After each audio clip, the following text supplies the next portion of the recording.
അക്കാമ ചെറിയാൻ തിരുവിതാംകൂറിലെ ഝാൻസി റാണിയെന്ന് വിശേഷിപ്പിക്കപ്പെട്ട ധീരവനിത. 1909 കോട്ടയം കാഞ്ഞിരപ്പള്ളിയിൽ ജനിച്ചു. 1938 Kanjirappally saint Mary's ഹൈസ്കൂളിൽ പ്രധാന അധ്യാപികയായിരുന്ന കാലത്താണ് തിരുവിതാംകൂറിലെ സമരമുഖത്തേക്ക് നേരിട്ട് പ്രവേശിക്കുന്നത്.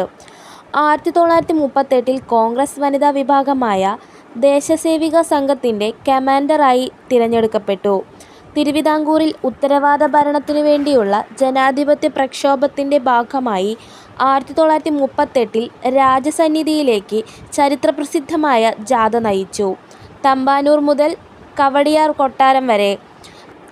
ജാഥയ്ക്കു നേരെ വെടിയുതിർക്കാൻ ഒരുങ്ങിയ പട്ടാള മേധാവി വാറ്റ്കിൻസിനെ വെല്ലുവിളിച്ചുകൊണ്ട് "ഞാനാണ് നേതാവ്, എൻ്റെ നെഞ്ചിൽ തന്നെ ആദ്യത്തെ നിറയൊഴിക്കുക" എന്ന് വിളിച്ചു പറഞ്ഞു ഞെട്ടിച്ചു.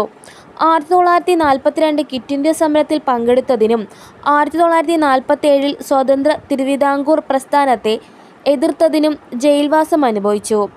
1947 കാഞ്ഞിരപ്പള്ളിയിൽ നിന്ന് തിരുവിതാംകൂർ നിയമസഭയിലേക്ക് എതിരില്ലാതെ തിരഞ്ഞെടുക്കപ്പെട്ടു.